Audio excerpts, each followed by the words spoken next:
Hello everyone, welcome to another episode of TCG Talk, back today with another video. In today's video we have a flesh and blood video for you. We are going to be talking about a Nimby Jack the Nimble Ira deck tech. I've been bullied to talk about this, so we'll get into it here in a second.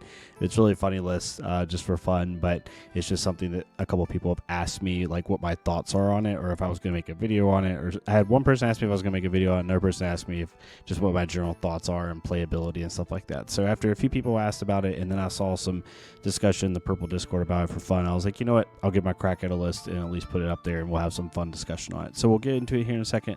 If you're new to the channel, welcome. Thank you so much for stopping by. Hopefully enjoy your stay. If you're a long-staying supporter, thank you so much as always.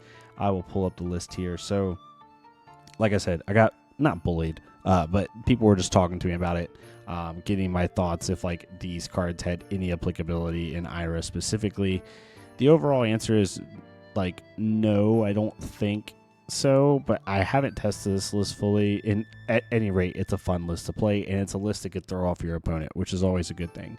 Ira used to be very vanilla, right? There was like literally one way to play her, and then when Hunted came out, it really expanded what you could play in her, and now with High Seas, we're even getting like one or two more cards. So people are like excited to try new things in Ira. So even if it's not the most competitive thing in the world, it's super fun regardless. So the whole thing with this is Nimby is a generic card from High Seas. It's a 0 for 3. When this attacks, you may search your deck for a Nimblism, reveal it, put it into your hand, then shuffle. Nimblism is a 0 for 3 pump with on a card that's 1 or less. And then Jack B Nimble says, when this attacks, you may banish a Nimblism from your graveyard. If you do, it gets +1 go again. So it's literally Nimble Strike, but at 0 cost. It does have an additional ability, though. It says when this hits a hero, steal an item they control until the end of the action phase, which actually is pretty relevant into a lot of the heroes. Well, it's relevant in all the high series heroes, right? But it's even relevant into like Dash.io, any other mechanologist you're playing against. It's pretty. You can even do some funny things against Kano with like their Time Snap or Clarity Potion, stuff like that. It has funny applicability into other stuff, but really it's just for the 0 for 4 go again, block 3 as well at worst. So the whole point of Nimby too is like Nimby is in Ira. If it works out perfectly and you have a go again, you may give Nimby go again through like Razor or Snapdragon Scalers or even bigger than that. This is essentially a 0 for 7 because you'll play it on Chainlink 2. It'll be a 0 for 4 with go again.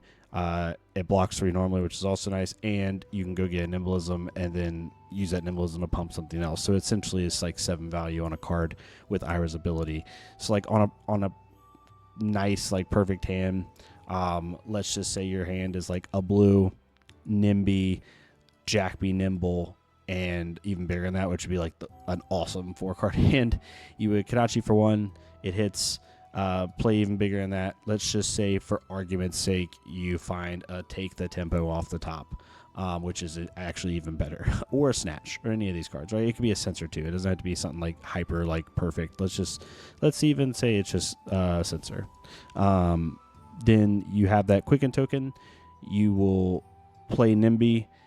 You could go get a Nimblism from your deck. So Nimby's coming in for 4 go again. You will then break the chain on Nimblism, which hurts Mask, but it's fine because you're getting better value. You then play Nimblism, play into Jack B Nimble. Jack B Nimble then gets +1 go again. Or you could even start, we'll back up here. Sorry, I'm doing this on the fly.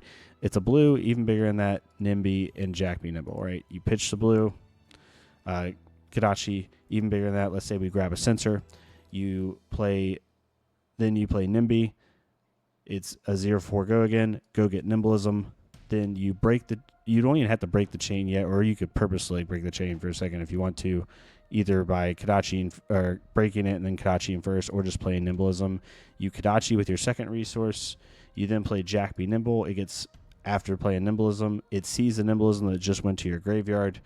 So it gets +1 go again, plus the 3 from Nimblism. So it's coming in 0 for 7 go again. And then you end the turn on like a Censor for 5. So that 4-card hand just netted you 1 plus 4 is 5, plus 7 is 12, plus 5 is 17. So like, you just got a 17 damage 4-card hand, which is pretty hilarious, right?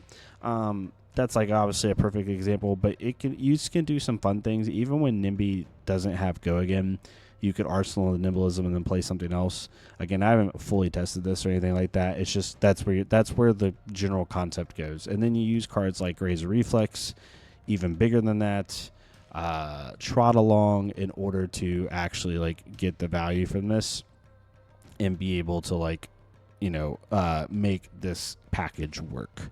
So for me, nothing too crazy. I am still running Mask Momentum. Honestly, in this type of list, it's going to break the chain a lot.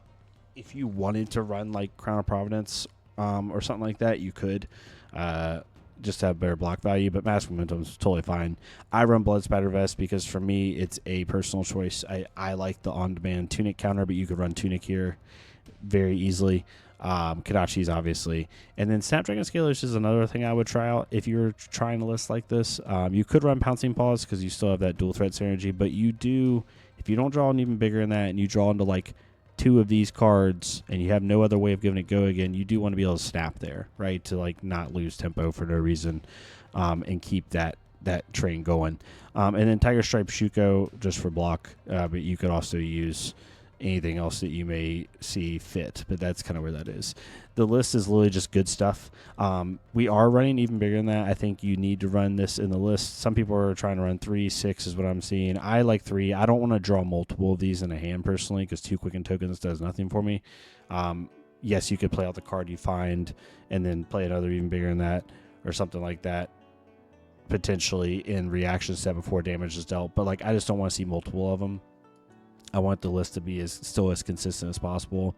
Another big thing we're running is Razor to help with like stuff like Nimby, because on a Razor, it's coming in for 7, right? And no one wants to block a 7 on Nimby, to be completely honest. Razor also has really good synergy with stuff like Snatch, and if you have 1 floating, take the tempo, stuff like that is really nice. So that's a big one. Nimblism, we're running just the reds. I could even see if you're really wanting to go, full crazy with this kind of list or for fun, you could run the yellows for sure, but I'm just running the reds.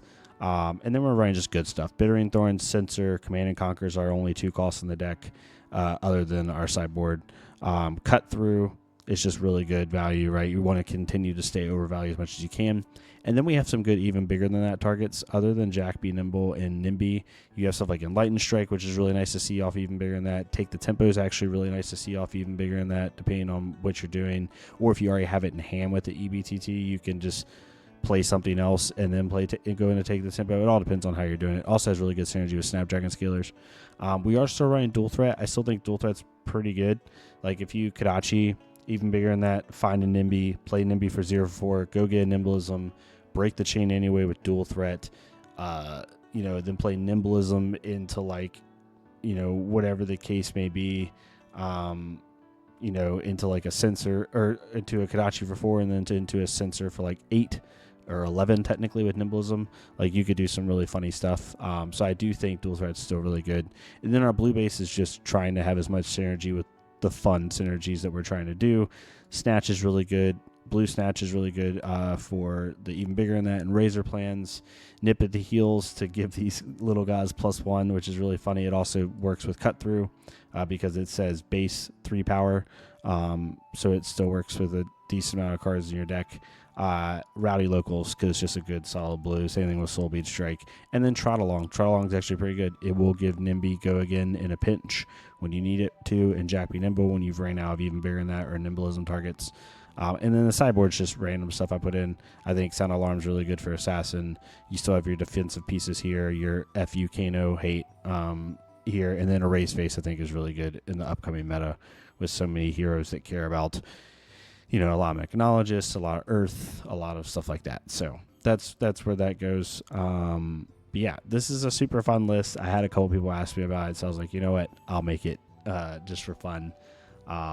Maybe I will do a stream later today when you're watching this on it. That might be some fun things to do just for the fun of it. Win, loss, or draw, doesn't matter. But yeah, let me know what your thoughts are. It's really cool. It's always fun to make little cool decks like this that are still good enough to like play. You're not just like trudging through a crappy deck. But but you can kind of innovate and have some fun with it. So hopefully this made sense. Some choices you may not agree with, it's totally fine. The whole point of this deck is just have some fun with it. But yeah, if you like this type of content, please leave a like, comment, or subscribe. If not me, it's completely fine. Go to another creator, leave a like, comment, subscribe on their stuff. Let's have some fun. Keep making fun content on this game. And yeah, I'll see y'all next time on TCG Talk. Thank y'all so much.